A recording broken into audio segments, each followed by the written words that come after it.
Mai baru saja pulang bekerja, namun tiba-tiba dia disekap oleh seorang lelaki. Ternyata masih ada dua orang pria lagi yang datang. Dia berusaha untuk melawan, tetapi malah dipukul oleh pria itu. Akhirnya dia tidak bisa melawan lagi dan pasrah dengan semuanya. Setelah mereka puas, Mai ditinggal begitu saja seperti boneka yang dibuang. Lalu dia melaporkan kepada polisi bahwa dia telah dilecehkan. Hanya karena dia ngomong dengan terbata-bata, polisi malah tidak percaya dengannya. Polisi malah mengira dia sedang mengada-ngada. Mai semakin merasa dirinya telah direndahkan. Lalu ia langsung pergi meninggalkan tempat itu. Setelah pulang ke rumah, Mai menyadari ada seorang pria di rumahnya. Itu adalah pria tadi. Dia masih ingin melecehkannya untuk yang kedua kalinya. Melihat medali kaca di sebelah, Mai segera mengambilnya dan melukai pria itu. Ia sempat berdarah namun bangkit kembali dan menangkap kaki Mai. Mai tidak bisa melepaskan kakinya. Saking takutnya, Mai melemparkan semua barang yang ada di dekatnya. Tiba-tiba dia merasakan ada darah menetes ke kakinya dan pria itu akhirnya tumbang. Beling itu menancap di lehernya.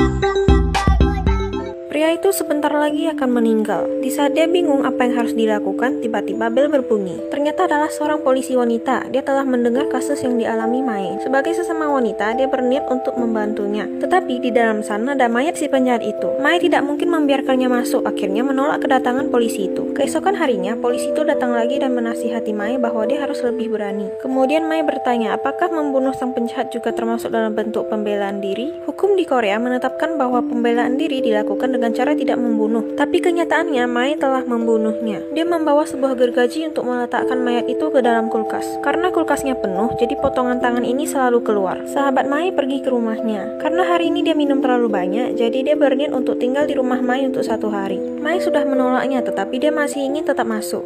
Akhirnya Mai menamparnya.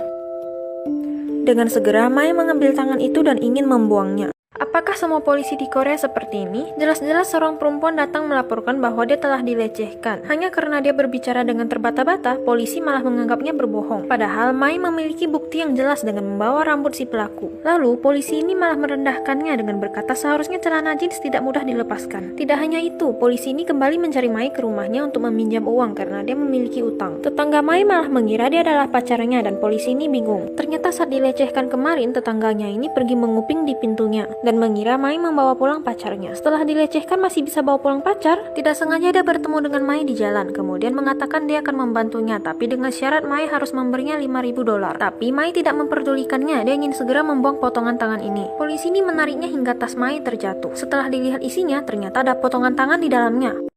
Polisi ini sangat kaget. Ternyata Mai adalah seorang pembunuh. Lalu Mai lari dan ia mengejarnya. Mai tidak bisa kabur lagi karena jalan itu buntu. Lalu polisi ini mendorong Mai hingga jatuh dan mendekatinya. Hal ini mengingatkan Mai pada kejadian waktu itu. Dia sangat ketakutan sehingga memukul polisi itu menggunakan batu. Dia semakin takut ketika melihat wajahnya. Lalu ia mengambil pistol dan mengancam polisi itu. Tak disangka Mai benar-benar menembaknya. Hal ini kembali mengingatkannya bahwa dia juga ahli dalam hal menembak. Terakhir, Mai kembali menembaknya sekali lagi. Keesokan harinya, mayat sang polisi telah ditemukan petugas. Mai telah memutuskan, mulai sekarang dia akan mencari dan membunuh orang yang telah melecehkannya. Saat dia berada di kantor polisi, dia tidak sengaja menemui orang yang telah melecehkannya di hari itu. Dia jugalah yang telah membawa 2 temannya untuk datang kemari. Ternyata temannya juga ada di sana. Mai mengikuti mereka berdua hingga mereka berdua berpencar. Sepertinya itu adalah tempat tinggalnya. Namun Mai tidak segera langsung menjalankan rencananya. Dia menunggu hingga malam tiba, kemudian datang ke rumah penjahat itu dan langsung membunuhnya di tempat. Dengan begini, yang tersisa tinggal 1 penjahat. Berita tentang mayat yang ditemukan membuat warga setempat heboh, tetapi dia malah dengan santai sedang menggambar di bukunya. Sebenarnya perusahaan desainer sudah ingin merekrutnya, tetapi semenjak kejadian itu semuanya telah berubah. Yang ada di pikirannya hanyalah ingin membalas dendam. Tiba-tiba dia menerima telepon dari Polwan, dan Polwan hanya ingin berbicara dengannya sebentar. Dia sangat memperdulikannya karena dia juga memiliki seorang adik perempuan yang pernah dilecehkan. Polwan ini sangat tertekan melihat adiknya begitu menderita setiap hari, maka dari itu dia sangat peduli dengan Mai. Setelah mendengar bahwa masih ada orang yang peduli dengan dengannya, rasa ingin balas dendamnya semakin melemah. Dia buru-buru pergi ke rumah sahabatnya dan menemukan bahwa pacar sahabatnya telah menyiksanya. Melihat temannya berbaring seperti ini membuat Mai ingin membalaskan dendam pada pacarnya. Ia memecahkan kaca mobil dan ingin memperingatkannya, namun pria ini malah ingin memukulnya. Dalam sekejap, Mai langsung menembaknya. Dia sangat kecewa dengan para lelaki, lalu memutuskan untuk tetap melanjutkan aksi balas dendamnya ini. Seorang polisi mulai curiga dengan Mai, karena belakangan ini mereka menemukan 2 mayat sekaligus. Setelah dia mendapatkan informasi, ternyata sang pelaku merupakan juara menembak. Hasil tes DNA dari rambut yang waktu itu Mai berikan sudah keluar. Ternyata DNA-nya sama dengan DNA korban yang mati tertembak. Polwan ini segera pergi ke rumah Mai dan melihat buku hariannya. Tiba-tiba saja ada yang memukulnya dari belakang. Setelah sadar kembali, dia sudah diikat dan Mai sedang memegang pistol. Dia tidak bermaksud untuk membunuhnya, tetapi meminta Polwan untuk tidak menghalanginya. Karena hukum di negara ini tidak bisa melindunginya, maka terpaksa dia harus berlindung di belakang Polwan. Mai berhasil mengajak ketemuan bos besar perusahaan. Dia sering melecehkan perempuan, jadi Mai berencana ingin memberinya pelajaran. Suara tembakan ini berhasil membuat karyawan di sana datang. Setelah Mai melihatnya, dia sadar bahwa ini adalah orang terakhir yang dia cari-cari. Mai langsung menembak kakinya dan terus mengejarnya. Tepat di saat ini, Polwan datang dan membawa pasukan polisi lainnya. Lalu Mai menodongkan pistol berniat ingin bunuh diri. Polwan ini malah meneteskan air mata dan menyuruhnya jangan melakukan itu, karena dia juga perempuan, jadi dia sangat mengerti apa yang Mai rasakan. Akhirnya Mai melepaskan pistolnya, tetapi penjahat itu menembaknya dari belakang. Polwan itu benar-benar hancur melihatnya. Dengan marah, ia langsung menembak penjahat itu.